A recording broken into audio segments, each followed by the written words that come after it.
Heidi ho. Okay, so day 12. Um, so today decided to spend in Osaka. However, okay, so um, went to take the train. Ali got to the train station before me.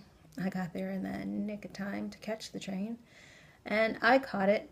Unfortunately, Ali did not catch the train. Um, we got separated, and I got on, and he didn't. So I got to the train station, just went straight ahead into this awesome cafe. Had all these amazing pastries that you could just choose from, and they also had things you can order off the menu. But I just grabbed a couple pastries and got a tea, and sat and used their Wi-Fi so that I could finally do some stuff. So I sat and I worked and uploaded photos and videos, and I got out of there about 1 o'clock and met up with Ali. So I give him the key to where we're staying because he was going to be coming back from Osaka earlier than me. So got him the key, and then we just he went and did his thing, and I went and did my thing, and I wanted to go discover a few places. There are a few things on the list, but I hadn't, I started kind of late in the day, so I knew I wasn't going to be able to do all of them this first trip.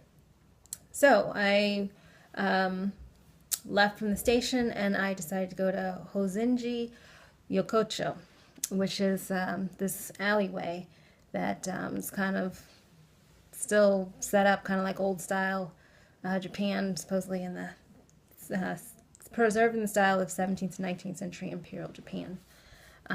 So like during the Edo period. And in walking to it, walked through these huge, just crazy shopping districts. Osaka is apparently the second largest city in Japan after Tokyo. And Osaka is known, I guess, as the nation's food capital, or the place to go if you want to eat, the nation's kitchen. So there was shopping everywhere, and there was food everywhere. But I finally made my way to this little street, and right when I got there, I found exactly what I wanted to eat, which I decided on as soon as I got to Osaka. I knew I wanted I can never say it, Okonomiyaki, which is kind of like a pancake. So as soon as I got to that little street on Hozenji Yokocho, one of the first places there was a little shop that specialized in okonomiyaki. So I sat in there, had an awesome meal. I got the deluxe that had basically every kind of meat included in it. So it was just all kind of put together, and they put it on the grill. I actually took a little snapshot of it and a little video of it on the grill. So you eat it directly off the grill. And the man who was sitting, 2 seats down from me, when he got finished with this meal, he came over to speak to me and find out what I thought of it. And he was very happy when I told him that not only was it delicious, but that it made me happy.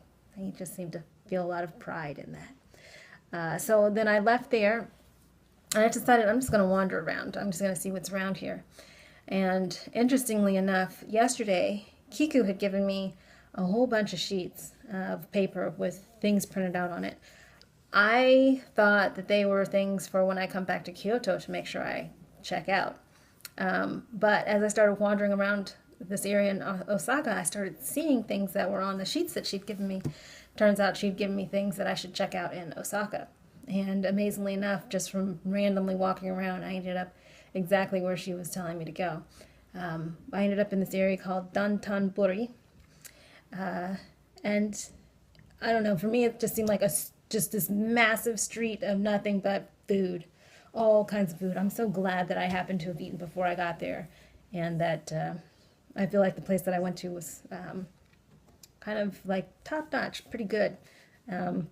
Whereas the things on Dontonbori were probably varied from good to just kind of cheap street food. Definitely going back for some stuff though. There were some things that my taste buds were really excited about, but thankfully my stomach was already full, so I couldn't indulge.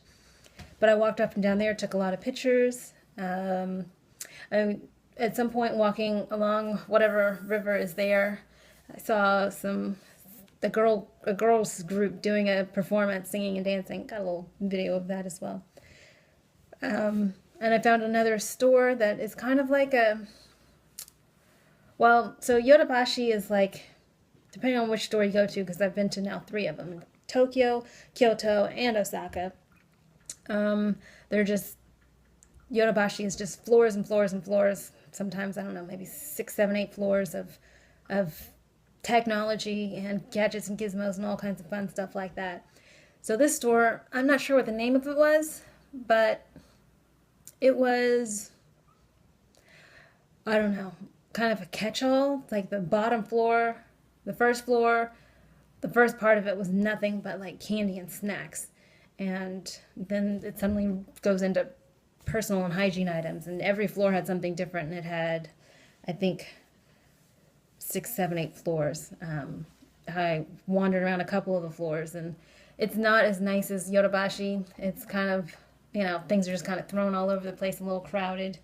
I guess it's like a catch-all store that is super cheap, because that place was packed. So I left there, wandered around some more. I wanted, I had my savory, I wanted my sweet. So I walked down several more streets, and I found a shop that had a dessert that I actually had a couple days ago. I didn't know what it was called. But I found a shop that made a homemade version of aoi pudding, which is red pudding. That was delicious, just this quaint little shop. And, I had the pudding, and she gave me tea, and the flavor combination between the very sweet of the pudding and then the I don't know, whatever the flavor combination was with that tea, it was incredible to go back and forth between the two. Those flavors went really well together. So I left out of there and decided, okay, I'm going to go find Takashimaya, because my older sister told me that I needed to go to Takashimaya. And those are all over Japan as well. And actually they're in other cities in Asia. But I decided to go to this one because it was close by. And it's huge, multi-level store. I think it has 7 or 8 levels. And I walk in and I realize, oh my goodness, this is if you took, if you're from Atlanta, Buckhead stores and Phipps Plaza stores and combine them with Fifth Avenue in New York and all the expensive high-end stores, and you just cram them all together and stack them on multiple levels. That's what this place is. So it was expensive, really nice high-end stuff. It was pretty impressive.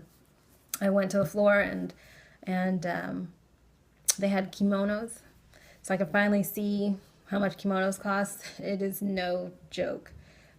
Just the obis, which are the belts that they wear, the obis were in the tens of thousands of dollars, and so the kimonos would be hundreds of thousands of dollars. I took pictures, and you can see the price tags on them. They are gorgeous. But yeah, they're handmade. And after having gone to see the kimono show at that building and seeing how they make kimonos, yeah, you better believe they're hundreds of thousands of dollars. If I got one of those, I was telling Oli, if I got one, I would wear it in a special room in my house where there's no food or drinks allowed. And really probably no one else is allowed in the room with me. And maybe if I had a glass wall and they could view me through it or that type of thing. But I'd wear it to feel special. But I'd never go anywhere with it because it would be too expensive. I wouldn't want anything messing it up. And then they had an art gallery in there as well. So that was really nice. Couldn't take pictures of that. But there was an artist that they had in one particular area. I got a little card for, I don't know, she, based on the name. I have no idea. I'm going to guess she because I think no, I can't. That's wrong. No idea. So I'll have to look that artist up later, see if I can find some of their stuff online because it was really cool. And then I left there and I came back to Kyoto.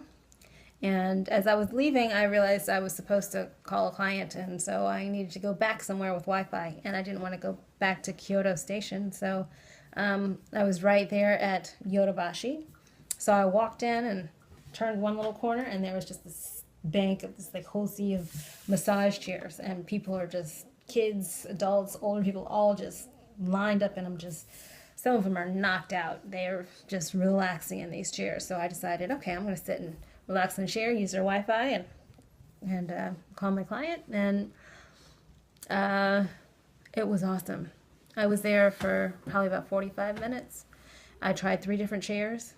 Some of them, you know, our feet, you know, the first chair was a combination of the feet, legs all the way up. That one was a little awkward and intense, so I switched to another one, was just back, and that one was okay, but it was uncomfortable. Didn't really work that well.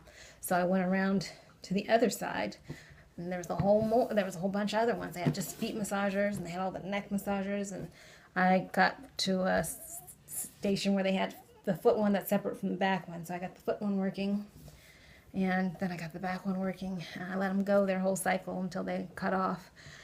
It was awesome, and I'm so glad that I found them when I did, because if I had tried that foot one a couple of days ago, I probably would have been crying, because, man, it knows how to put pressure. It was intense enough as it is, just digging into the bottom of my feet with them pretty much healed, so I don't want to know what it would have been like before. But anyway, did that. That was awesome, and then just made my way back. So that was today in Osaka, and it's awesome, and I'm looking forward to going back again later. So there'll be more photos and videos, and however, I'll have to see, hopefully tomorrow at some point. We'll be somewhere where I have Wi-Fi and I can upload the photos and videos as on Google Photos as well as this one on YouTube. So, alrighty. Bye.